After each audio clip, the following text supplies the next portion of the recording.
Welcome back, everybody, here to the Cowboys Fan Show. Tyler Ortega, joined by Scott Jeter. Now, in this one, we like to take your questions that you send in to us on our social media pages. Check us out. We're on Facebook, Cowboys Fan Show. You can find us on Twitter. If you missed any of our episodes, check them out on YouTube. Find us at the Cowboys Fan Show. So let's jump right into it, Scott, here. Our first question, how much will Zeke Elliott's suspension hurt the Dallas Cowboys? And we were actually talking about this a little bit before the show and during the break. I mean, this is a huge topic of conversation right now if you're a Cowboy fan. But how much will it hurt us? I'm not too sure. How much is it going to change things? Huge. It's huge. I believe that we drafted Ryan Switzer in the 4th round, not only to help with special teams, but you're going to put him on the field with a guy like Cole Beasley. It's going to change the defensive personnel. You know, they got to play small ball, speed ball against us, and that makes it's a matchup nightmare when you talk about our offensive line and Ezekiel Elliott getting to the 2nd level, which the majority of the time he does because of our offensive line. So it's going to change scheme-wise. It's going to change everything. It's going to change the way that we do things. It's going to change the way that defenses play us.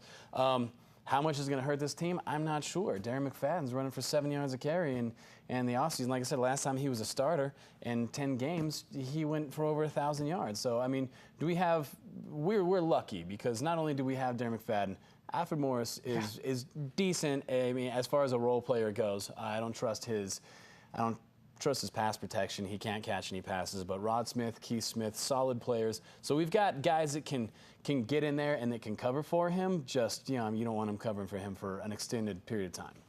6 weeks per se. We'll move right along here. Dak Prescott, you know, he had his amazing rookie campaign.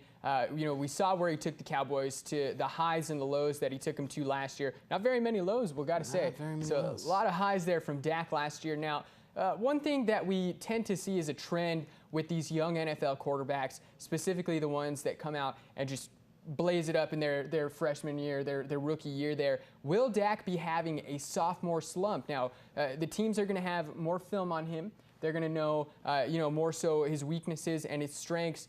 Do you see the sophomore slump coming for Dak? I don't, and I don't for a number of reasons, to be completely honest with you.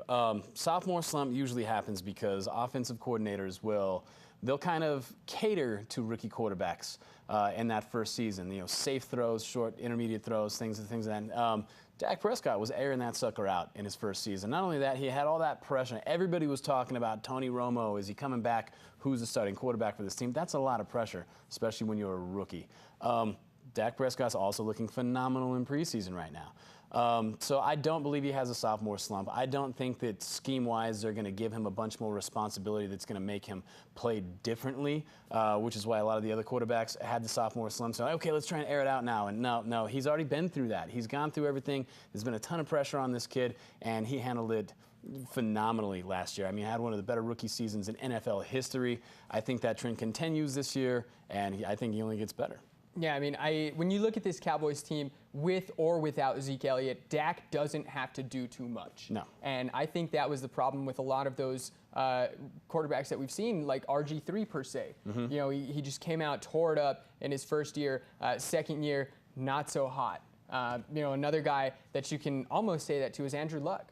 You know, him and Andrew Luck, their years when they first came out of college, they just took the NFL by storm. RG3, both of them kind of fell off the map. Andrew Luck seemingly can't get healthy anymore. Offensive line. Plays bad hugely offensive into line. That, Tyler, right?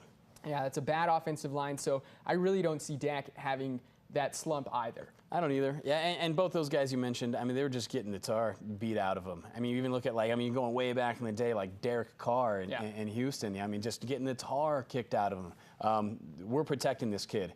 You know, and I mean, we built that offensive line to protect a very fragile Tony Romo. I'll say it, I still love you, Tony, but you were fragile.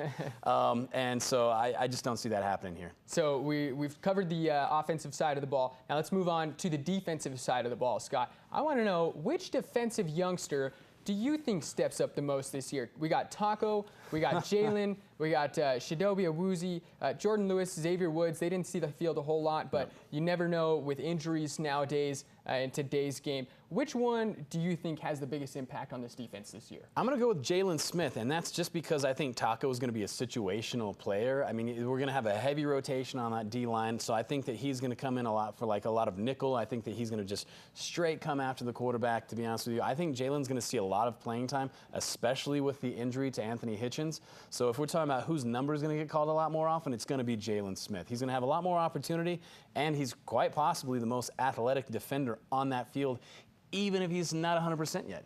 So we've talked our heads off about the Dallas Cowboys. We're going to take a quick break. We're going to come back, and we're going to look around the NFC East. Don't go anywhere, ladies and gentlemen. It's the Cowboys Fan Show.